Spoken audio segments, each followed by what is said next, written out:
ತನುವು ನಿನ್ನದು ಮನವು ನಿನ್ನದು, ತನುವು ನಿನ್ನದು ಮನವು ನಿನ್ನದು, ಎನ್ನ ಜೀವನ ಧನವು ನಿನ್ನದು. ನಾನು ನಿನ್ನವನೆಂಬ ಹೆಮ್ಮೆಯ ಋಣವು ಮಾತ್ರವೇ ನನ್ನದು. ತನು ನಿನ್ನದು ಮನವು ನಿನ್ನದು.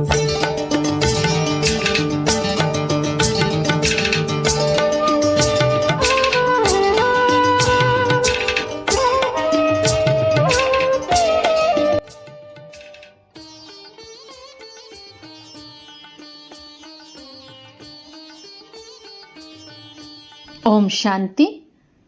ದಿನಾಂಕ 23/2/2026 ಪ್ರಾತಃ ಮುರಳಿ. ಬಾಪ್ದಾದ ಮಧುಬನ. ಮಧುರ ಮಕ್ಕಳೇ, ಈ ಸಂಗಮ ಯುಗ ಏರುವ ಕಲೆಯ ಯುಗವಾಗಿದೆ. ಇದರಲ್ಲಿ ಎಲ್ಲರ ಉನ್ನತಿಯಾಗ್ತದೆ. ಆದ್ದರಿಂದ ನಿಮ್ಮ ಏರುವ ಕಲೆಯಿಂದ ಸರ್ವರ ಉನ್ನತಿ ಎಂದು ಹೇಳಲಾಗ್ತದೆ. ಶಿವ ಭಗವಾನುವಾಚ: ಈ ಅಮರ ಕಥೆಯನ್ನು ಯಾರು ತಿಳಿಸುತ್ತಿದ್ದಾರೆ? ಅಮರ ಕಥೆ ಎಂದಾದರೂ ಹೇಳಿ, ಸತ್ಯನಾರಾಯಣನ ಕಥೆ ಎಂದಾದರೂ ಹೇಳಿ, ಅಥವಾ ಮೂರನೇ ನೇತ್ರದ ಕಥೆ ಎಂದಾದರೂ ಹೇಳಿ. ಮೂರೂ ಮುಖ್ಯವಾಗಿದೆ.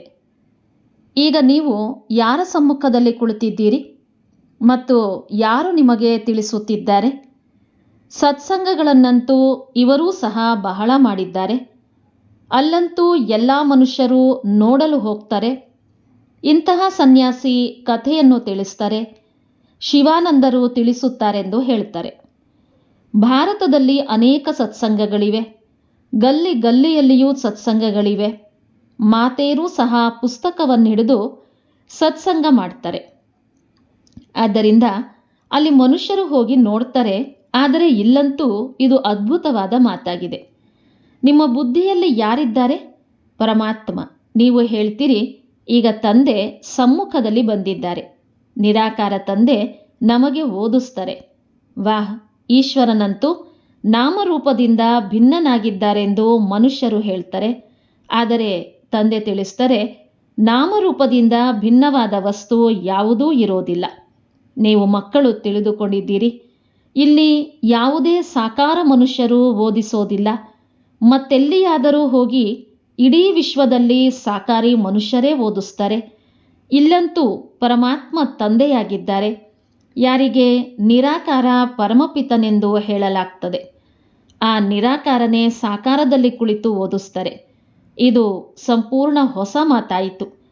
ಪ್ರತಿ ಜನ್ಮದಲ್ಲಿ ನೀವು ಕೇಳುತ್ತಲೇ ಬಂದಿದ್ದೀರಿ, ಇವರು ಇಂತಹ ಪಂಡಿತನಾಗಿದ್ದಾರೆ, ಗುರುವಾಗಿದ್ದಾರೆ ಎಂದು. ಅನೇಕ ಹೆಸರುಗಳಿವೆ.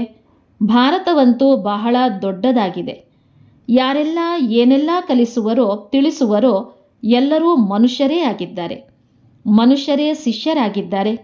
ಅನೇಕ ಪ್ರಕಾರದ ಮನುಷ್ಯರಿದ್ದಾರೆ. ಇಂಥವರು ತಿಳಿಸಿಕೊಡ್ತಾರೆಂದು ಯಾವಾಗಲೂ ಶರೀರದ ಹೆಸರನ್ನು ತೆಗೆದುಕೊಳ್ಳಲಾಗ್ತದೆ. ಭಕ್ತಿ ಮಾರ್ಗದಲ್ಲಿ ಹೇ ಪತಿತ ಪಾವನ ಬನ್ನಿ ಎಂದು ನಿರಾಕಾರನನ್ನು ಕರೀತಾರೆ. ಅವರೇ ಬಂದು ಮಕ್ಕಳಿಗೆ ತಿಳಿಸ್ತಾರೆ. ನೀವು ಮಕ್ಕಳು ತಿಳಿದುಕೊಂಡಿದ್ದೀರಿ, ಕಲ್ಪಕಲ್ಪವೂ ಇಡೀ ಪ್ರಪಂಚ ಪತಿತವಾಗ್ತದೆ. ಇದನ್ನು ಪಾವನ ಮಾಡುವವರು ಒಬ್ಬರೇ ನಿರಾಕಾರ ತಂದೆಯಾಗಿದ್ದಾರೆ. ನೀವಿಲ್ಲಿ ಯಾರೆಲ್ಲ ಕುಳಿತಿದ್ದೀರಿ, ನಿಮ್ಮಲ್ಲಿಯೂ ಕೆಲವರು ಕಚ್ಚಾ ಇದ್ದಾರೆ, ಕೆಲವರು ಪಕ್ಕಾ ಇದ್ದಾರೆ. ಏಕೆಂದರೆ ಅರ್ಧ ಕಲ್ಪ ನೀವು ದೇಹಾಭಿಮಾನಿಯಾಗಿದ್ದೀರಿ. ಈಗ ಈ ಜನ್ಮದಲ್ಲಿ ದೇಹಿ ಅಭಿಮಾನಿಯಾಗಬೇಕಾಗಿದೆ. ನಮ್ಮ ದೇಹದಲ್ಲಿರುವ ಆತ್ಮಕ್ಕೆ ಪರಮಾತ್ಮ ಕುಳಿತು ತಿಳಿಸಿಕೊಡ್ತಾರೆ. ಆತ್ಮವೇ ಸಂಸ್ಕಾರವನ್ನು ತೆಗೆದುಕೊಂಡು ಹೋಗ್ತದೆ. ಆತ್ಮವೇ ಕರ್ಮೇಂದ್ರಿಯಗಳ ಮೂಲಕ ನಾನು ಇಂಥವನಾಗಿದ್ದೇನೆ ಎಂದು ಹೇಳ್ತದೆ. ಆದರೆ ಆತ್ಮಾಭಿಮಾನಿಗಳಂತೂ ಯಾರೂ ಆಗಿಲ್ಲ. ತಂದೆ ತಿಳಿಸ್ತಾರೆ, ಯಾರು ಈ ಭಾರತದಲ್ಲಿ ಸೂರ್ಯವಂಶಿ ಚಂದ್ರವಂಶೀಯರಾಗಿದ್ದರೋ ಅವರೇ ಈ ಸಮಯದಲ್ಲಿ ಬಂದು ಬ್ರಾಹ್ಮಣರಾಗ್ತಾರೆ, ನಂತರ ದೇವತೆಗಳಾಗ್ತಾರೆ. ಮನುಷ್ಯರು ದೇಹಾಭಿಮಾನಿಗಳಾಗಿರುವ ಅಭ್ಯಾಸಿಗಳಾಗಿದ್ದಾರೆ.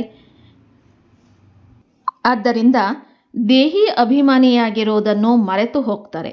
ಅದರಿಂದ ತಂದೆ ಪದೇ ಪದೇ ತಿಳಿಸ್ತಾರೆ, ದೇಹಿ ಅಭಿಮಾನಿಯಾಗಿರಿ. ಆತ್ಮವೇ ಭಿನ್ನ ಭಿನ್ನ ಶರೀರ ತೆಗೆದುಕೊಂಡು ಪಾತ್ರವನ್ನು ಅಭಿನಯಿಸ್ತದೆ. ಇವು ಅದರ ಕರ್ಮೇಂದ್ರಿಯಗಳಾಗಿವೆ. ಈಗ ತಂದೆ ತಿಳಿಸ್ತಾರೆ, ಮಕ್ಕಳೇ, ಮನ್ಮನಾಭವ. ಕೇವಲ ಗೀತೆಯನ್ನು ಓದೋದರಿಂದ ಯಾವುದೇ ರಾಜ್ಯಭಾಗ್ಯ ಸಿಗಲು ಸಾಧ್ಯವಿಲ್ಲ. ನಮ್ಮನ್ನು ಈ ಸಮಯದಲ್ಲಿ ತ್ರಿಕಾಲದರ್ಶಿಗಳನ್ನಾಗಿ ಮಾಡಲಾಗ್ತದೆ. ರಾತ್ರಿ ಹಗಲಿನ ಅಂತರವಾಗಿದೆ.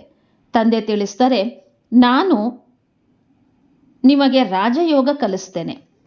ಕೃಷ್ಣನಂತೂ ಸತ್ಯಯುಗದ ರಾಜಕುಮಾರನಾಗಿದ್ದಾನೆ. ಯಾರು ಸೂರ್ಯವಂಶಿ ದೇವತೆಗಳಾಗಿದ್ದರೋ ಅವರಲ್ಲಿಯೂ ಜ್ಞಾನವಿರಲಿಲ್ಲ. ಜ್ಞಾನ ಪ್ರಾಯಲೋಪವಾಗ್ತದೆ. ಜ್ಞಾನ ಸದ್ಗತಿಗಾಗಿಯೇ ಇದೆ. ಸತ್ಯಯುಗದಲ್ಲಿ ಯಾರೂ ದುರ್ಗತಿಯಲ್ಲಿರೋದಿಲ್ಲ. ಅದು ಸತ್ಯಯುಗವಾಗಿದೆ. ಈಗ ಕಲಿಯುಗವಾಗಿದೆ. ಭಾರತದಲ್ಲಿ ಮೊದಲು ಸೂರ್ಯವಂಶೀಯರು 8 ಜನ್ಮ, ನಂತರ ಚಂದ್ರವಂಶೀಯರು 12 ಜನ್ಮಗಳನ್ನು ತೆಗೆದುಕೊಳ್ತಾರೆ. ಇದೊಂದು ಜನ್ಮ ನಮ್ಮದು ಎಲ್ಲರಿಗಿಂತ ಒಳ್ಳೆಯ ಜನ್ಮವಾಗಿದೆ. ನೀವು ಪ್ರಜಾಪಿತ ಬ್ರಹ್ಮನ ಮುಖವಂಶಾವಳಿಯಾಗಿದ್ದೀರಿ. ಇದು ಸರ್ವೋತ್ತಮ ಧರ್ಮವಾಗಿದೆ.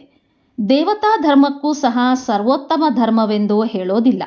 ಬ್ರಾಹ್ಮಣ ಧರ್ಮ ಎಲ್ಲದಕ್ಕಿಂತ ಶ್ರೇಷ್ಠವಾಗಿದೆ. ದೇವತೆಗಳಂತೂ ಇಲ್ಲಿನ ಪ್ರಾರಬ್ಧವನ್ನು ಭೋಗಿಸ್ತಾರೆ. ಇತ್ತೀಚೆಗೆ ಬಹಳ ಮಂದಿ ಸಮಾಜ ಸೇವಕರಿದ್ದಾರೆ. ನಮ್ಮದು ಆತ್ಮಿಕ ಸೇವೆಯಾಗಿದೆ. ಅವರದ್ದು ಶಾರೀರಿಕ ಸೇವೆ ಮಾಡುವುದಾಗಿದೆ. ಆತ್ಮಿಕ ಸೇವೆ ಒಂದೇ ಬಾರಿ ನಡೀತದೆ. ಮೊದಲು ಈ ಸಮಾಜ ಸೇವಕರು ಮೊದಲಾದವರು ಇರಲಿಲ್ಲ. ರಾಜಾರಾಣಿಯರು ರಾಜ್ಯ ಮಾಡುತ್ತಿದ್ದರು. ಸತ್ಯಯುಗದಲ್ಲಿ ದೇವಿ ದೇವತೆಗಳಿದ್ದರು. ನೀವೇ ಪೂಜ್ಯರಾಗಿದ್ದಿರಿ, ನಂತರ ಪೂಜಾರಿಗಳಾದಿರಿ.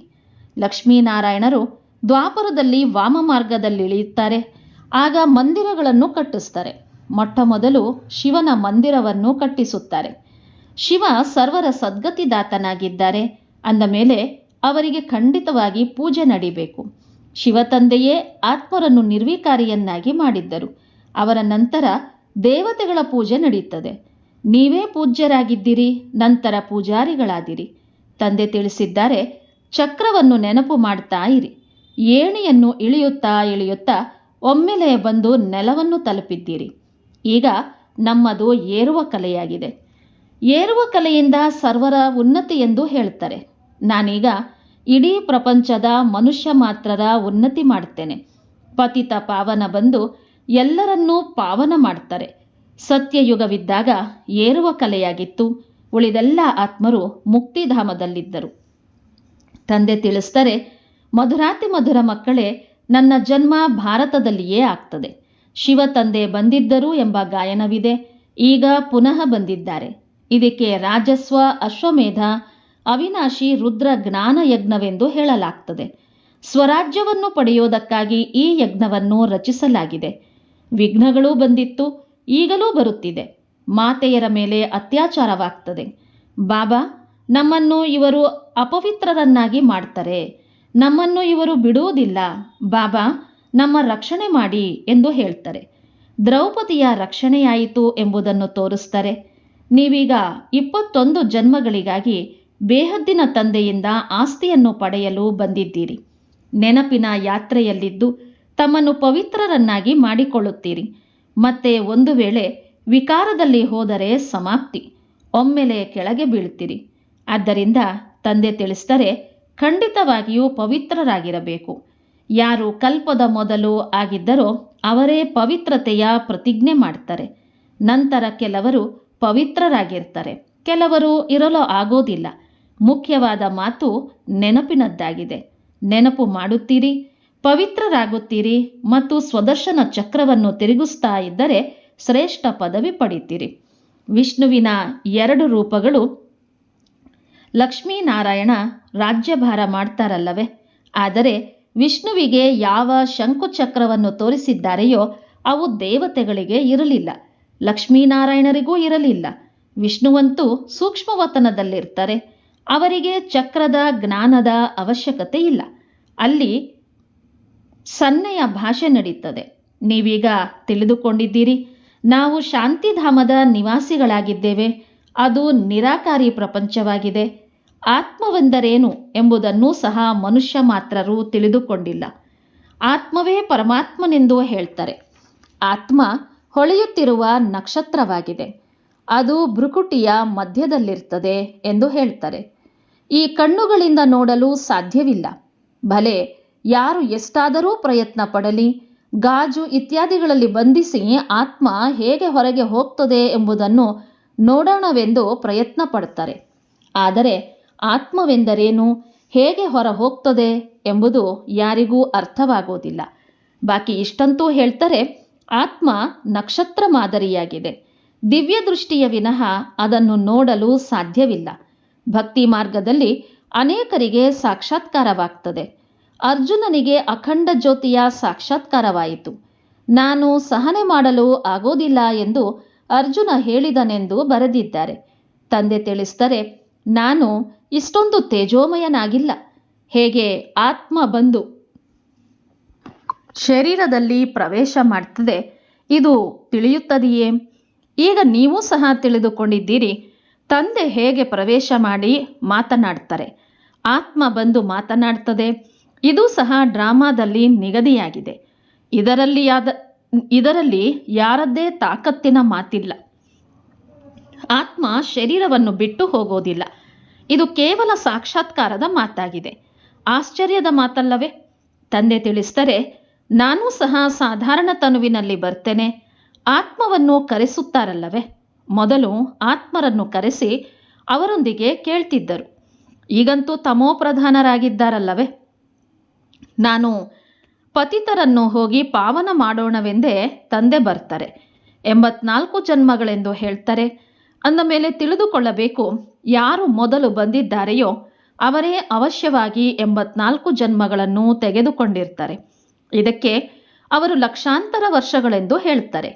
ಈಗ ತಂದೆ ತಿಳಿಸ್ತಾರೆ, ನಮ್ಮನ್ನು ಸ್ವರ್ಗದಲ್ಲಿ ಕಳಿಸಿದ್ದೆನು, ನೀವು ಹೋಗಿ ರಾಜ್ಯ ಮಾಡಿದ್ದೀರಿ. ನೀವು ಭಾರತವಾಸಿಗಳನ್ನು ಸ್ವರ್ಗದಲ್ಲಿ ಕಳಿಸಿದ್ದೆನು, ಸಂಗಮದಲ್ಲಿ ರಾಜಯೋಗವನ್ನು ಕಲಿಸಿದ್ದೆನು. ನಾನು ಕಲ್ಪದ ಸಂಗಮ ಯುಗದಲ್ಲಿ ಬರ್ತೇನೆ, ಆದರೆ ಗೀತೆಯಲ್ಲಿ ಯುಗ ಯುಗದಲ್ಲಿ ಬರುತ್ತೇನೆಂದು ಬರೆದಿದ್ದಾರೆ. ನೀವೀಗ ತಿಳಿದುಕೊಂಡಿದ್ದೀರಿ, ನಾವು ಏಣಿಯನ್ನು ಹೇಗೆ ಇಳಿತೇವೆ ಮತ್ತು ಹತ್ತುತ್ತೇವೆ. ಏರುವ ಕಲೆಯ ನಂತರ ಇಳಿಯುವ ಕಲೆ.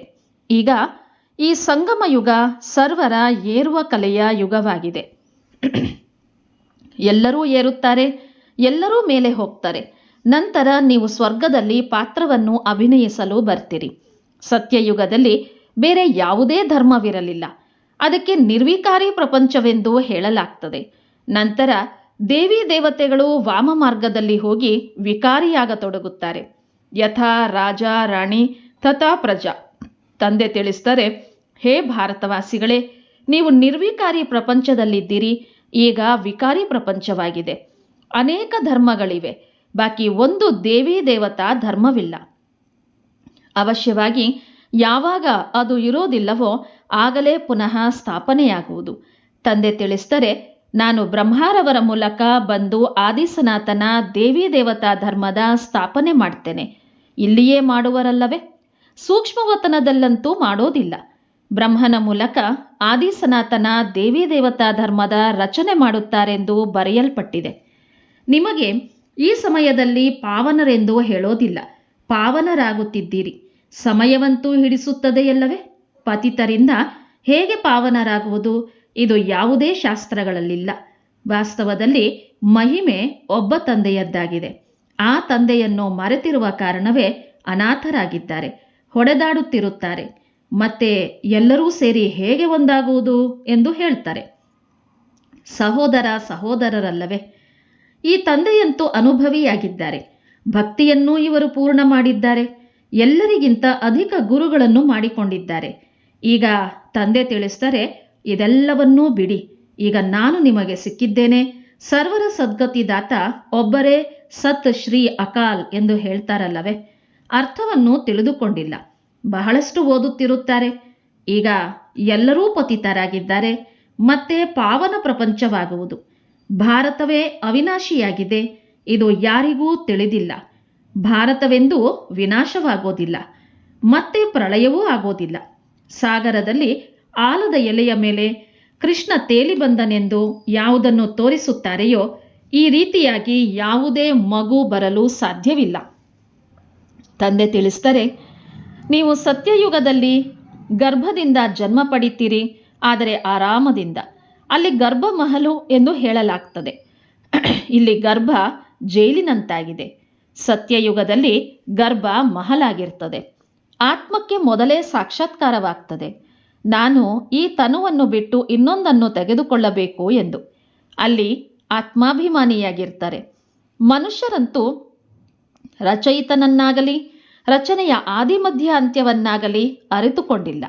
ಈಗ ನೀವು ತಿಳಿದುಕೊಂಡಿದ್ದೀರಿ, ತಂದೆ ಜ್ಞಾನಸಾಗರರಾಗಿದ್ದಾರೆ, ನೀವು ಮಾಸ್ಟರ್ ಸಾಗರರಾಗಿದ್ದೀರಿ, ನೀವು ನದಿಗಳಾಗಿದ್ದೀರಿ ಮತ್ತು ಈ ಗೋಪರು ಜ್ಞಾನ ಮಾನಸ ಸರೋವರರಾಗಿದ್ದಾರೆ. ಮಾತೆಯರು ಜ್ಞಾನ ನದಿಗಳಾಗಿದ್ದಾರೆ, ನೀವು ಸರೋವರರಾಗಿದ್ದೀರಿ. ಪ್ರವೃತ್ತಿ ಮಾರ್ಗ ಬೇಕಲ್ಲವೇ? ನಿಮ್ಮದು ಪವಿತ್ರ ಗೃಹಸ್ಥ ಆಶ್ರಮವಾಗಿತ್ತು, ಈಗ ಪತಿತರಾಗಿದ್ದೀರಿ. ತಂದೆ ತಿಳಿಸ್ತಾರೆ, ಇದನ್ನು ಸದಾ ನೆನಪಿಟ್ಟುಕೊಳ್ಳಿ. ನಾವು ಆತ್ಮರಾಗಿದ್ದೇವೆ. ಒಬ್ಬ ತಂದೆಯ ನೆನಪು ಮಾಡಬೇಕಾಗಿದೆ.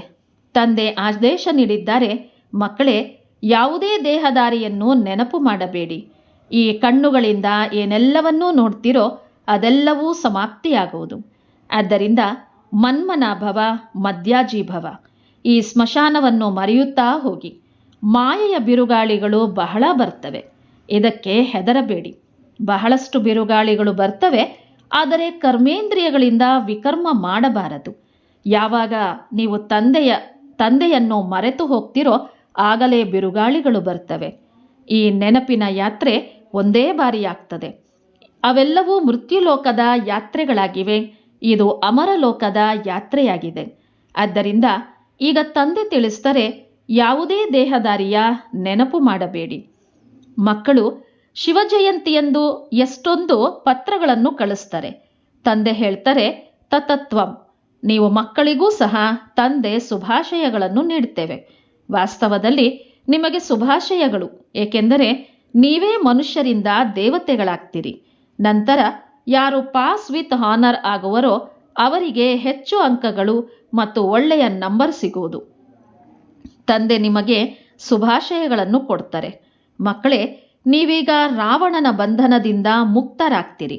ಎಲ್ಲ ಆತ್ಮಗಳು ಪತಂಗಗಳಾಗಿದ್ದಾರೆ. ಎಲ್ಲರ ದಾರ ತಂದೆಯ ಕೈಯಲ್ಲಿದೆ. ಅವರು ಎಲ್ಲರನ್ನೂ ಕರೆದುಕೊಂಡು ಹೋಗ್ತಾರೆ. ಸರ್ವರ ಸದ್ಗತಿದಾತನಾಗಿದ್ದಾರೆ. ಆದರೆ ನೀವು ಸ್ವರ್ಗದ ರಾಜ್ಯಭಾಗ್ಯವನ್ನು ಪಡೆಯಲು ಪುರುಷಾರ್ಥ ಮಾಡುತ್ತಿದ್ದೀರಿ. ಒಳ್ಳೆಯದು. ಮಧುರಾತಿ ಮಧುರ ಅಗಲಿ ಹೋಗಿ ಮರಳಿ ಸಿಕ್ಕಿರುವ ಮಕ್ಕಳ ಪ್ರತಿ ಮಾತಾ ಪಿತಾ ಬಾಪ್ದಾದರವರ ನೆನಪು, ಪ್ರೀತಿ ಹಾಗೂ ಸುಪ್ರಭಾತ. ಆತ್ಮಿಕ ಮಕ್ಕಳಿಗೆ ಆತ್ಮಿಕ ತಂದೆಯ ನಮಸ್ತೆ. ಆತ್ಮಿಕ ಮಕ್ಕಳ ಆತ್ಮಿಕ ತಂದೆಗೆ ನಮಸ್ತೆ, ನಮಸ್ತೆ, ನಮಸ್ತೆ. ಧಾರಣೆಗಾಗಿ ಮುಖ್ಯಾಂಶಗಳು. ಪಾಸ್ವಿತಾನರಾಗಲು ಒಬ್ಬ ತಂದೆಯ ನೆನಪು ಮಾಡಬೇಕಾಗಿದೆ, ಯಾವುದೇ ದೇಹಧಾರಿಯನ್ನಲ್ಲ. ಈ ಕಣ್ಣುಗಳಿಂದ ಏನೆಲ್ಲವೂ ಕಾಣುತ್ತಿದೆಯೋ ಅದನ್ನು ನೋಡಿಯೂ ನೋಡದಂತಿರಬೇಕಾಗಿದೆ. ನಾವು ಅಮರಲೋಕದ ಯಾತ್ರೆಯಲ್ಲಿ ಹೋಗ್ತಿದ್ದೇವೆ. ಆದ್ದರಿಂದ ಮೃತ್ಯುಲೋಕದೇನೂ ನೆನಪಿಗೆ ಬರಬಾರದು. ಕರ್ಮೇಂದ್ರಿಯಗಳಿಂದ ಯಾವುದೇ ವಿಕರ್ಮವಾಗಬಾರದು. ಈ ಗಮನವನ್ನಿಡಬೇಕಾಗಿದೆ. ವರದಾನ. ತಮ್ಮ ಶಿಕ್ಷಣ ಸ್ವರೂಪದ ಮೂಲಕ ಶಿಕ್ಷಣ ಕೊಡುವಂತಹ ಶಿಕ್ಷಣ ಸಂಪನ್ನ ಯೋಗ್ಯ ಶಿಕ್ಷಕ ಭವ. ಯಾರು ತಮ್ಮ ಶಿಕ್ಷಣ ಸ್ವರೂಪದ ಮೂಲಕ ಶಿಕ್ಷಣವನ್ನು ಕೊಡುವರು ಅವರೇ ಯೋಗ್ಯ ಶಿಕ್ಷಕರೆಂದು ಕರೆಯಲಾಗುವುದು. ಅವರ ಸ್ವರೂಪವೇ ಶಿಕ್ಷಣ ಸಂಪನ್ನವಾಗಿರ್ತದೆ. ಅವರು ನೋಡುವ ನಡೆಯುವುದೂ ಸಹ ಯಾರಿಗಾದರೂ ಶಿಕ್ಷಣ ಕೊಡುತ್ತದೆ. ಹೇಗೆ ಸಾಕಾರ ರೂಪದಲ್ಲಿ ಹೆಜ್ಜೆ ಹೆಜ್ಜೆಯಲ್ಲಿಯೂ ಪ್ರತಿಯೊಂದು ಕರ್ಮ ಪ್ರತ್ಯಕ್ಷವಾಗಿ ಶಿಕ್ಷಣದ ರೂಪದಲ್ಲಿ ನೋಡಿದೆವು. ಅದನ್ನು ಇನ್ನೊಂದು ಶಬ್ದಗಳಲ್ಲಿ ಚರಿತ್ರೆ ಎಂದು ಹೇಳ್ತಾರೆ. ಯಾರಿಗೇ ಆದರೂ ವಾಣಿಯ ಮೂಲಕ ಶಿಕ್ಷಣ ಕೊಡುವುದಂತೂ ಸಾಮಾನ್ಯವಾದ ಮಾತಾಗಿದೆ. ಆದರೆ ಸರ್ವರೂ ಅನುಭವವನ್ನು ಬಯಸ್ತಾರೆ. ಅಂದ ಮೇಲೆ ತಮ್ಮ ಶ್ರೇಷ್ಠ ಕರ್ಮ, ಶ್ರೇಷ್ಠ ಸಂಕಲ್ಪದ ಶಕ್ತಿಯಿಂದ ಅನುಭವ ಮಾಡಿಸಿರಿ. ಸುವಾಕ್ಯ. ಸಂಕಲ್ಪಗಳ ಸಿದ್ಧಿಯ ಪ್ರಾಪ್ತಿ ಮಾಡಿಕೊಳ್ಳಲು ಆತ್ಮಶಕ್ತಿಯ ಇಂಧನವನ್ನು ತುಂಬುತ್ತಿರಿ. ಅವ್ಯಕ್ತ ಸೂಚನೆ. ಏಕತೆ ಮತ್ತು ವಿಶ್ವಾಸದ ಗುಣಲಕ್ಷಣಗಳ ಮೂಲಕ ಸಫಲತಾ ಸಂಪನ್ನರಾಗಿರಿ. ಸಂಘಟನೆಯನ್ನು ಏಕತೆಯ ಸೂತ್ರದಲ್ಲಿ ತರುವುದಕ್ಕಾಗಿ ವಾಣಿಯ ಶಕ್ತಿಯ ಮೇಲೆ ವಿಶೇಷ ಗಮನವಿಡಿ. ವಾಣಿ ಸದಾ ನಿರ್ಮಲವಾಗಿರಲಿ. ಕಡಿಮೆ ಮಾತನಾಡಿ, ನಿಧಾನ ಮಾತನಾಡಿ ಮತ್ತು ಮಧುರವಾಗಿ ಮಾತನಾಡಿ. ಸನ್ಮಾನಜನಕ ಮಾತುಗಳನ್ನೇ ಮಾತನಾಡಿ. ಇಲ್ಲಿಯವರೆಗೆ ಸಾಧಾರಣ ಮಾತು ಹೆಚ್ಚಾಗಿದೆ. ಅಲೌಕಿಕ ಮಾತಿರಲಿ, ಫರಿಷ್ಠೆಗಳ ಮಾತಿರಲಿ, ಪ್ರತಿಯೊಂದು ಮಾತು ಮಧುರವಾಗಿರಲಿ. ಈಗ ಈ ಮಾತಿನ ಮೇಲೆ ಅಂಡರ್ಲೈನ್ ಮಾಡಿ, ಆಗ ಪ್ರತ್ಯಕ್ಷತೆಯಾಗುವುದು. ಇಂದಿನ ಮುರಳಿಯ ಪ್ರಶ್ನೋತ್ತರ: ತಂದೆ ಎಲ್ಲ ಬ್ರಾಹ್ಮಣ ಮಕ್ಕಳಿಗೆ ಬಹಳ ಬಹಳ ಶುಭಾಶಯಗಳನ್ನು ಕೊಡ್ತಾರೆ ಏಕೆ? ಏಕೆಂದರೆ ತಂದೆ ತಿಳಿಸ್ತಾರೆ, ನೀವು ನನ್ನ ಮಕ್ಕಳು ಮನುಷ್ಯರಿಂದ ದೇವತೆಗಳಾಗ್ತೀರಿ. ನೀವೀಗ ರಾವಣನ ಬಂಧನಗಳಿಂದ ಮುಕ್ತರಾಗ್ತೀರಿ. ಸ್ವರ್ಗದ ರಾಜ್ಯಭಾಗ್ಯವನ್ನು ಪಡಿತೀರಿ. ಪಾಸ್ ವಿತ್ ಆನರ್ ಆಗ್ತೀರಿ. ನಾನಲ್ಲ. ಆದ್ದರಿಂದ ತಂದೆ ನಿಮಗೆ ಬಹಳ ಬಹಳ ಶುಭಾಶಯಗಳನ್ನು ನೀಡ್ತಾರೆ. ನೀವಾತ್ಮಗಳು ಪತಂಗಗಳಾಗಿದ್ದೀರಿ. ನಿಮ್ಮ ಸೂತ್ರದ ದಾರ ನನ್ನ ಕೈಯಲ್ಲಿದೆ. ನಾನು ನಿಮ್ಮನ್ನು ಸ್ವರ್ಗದ ಮಾಲೀಕರನ್ನಾಗಿ ಮಾಡ್ತೇನೆ. ಒಳ್ಳೆಯದು. ಓಂ ಶಾಂತಿ.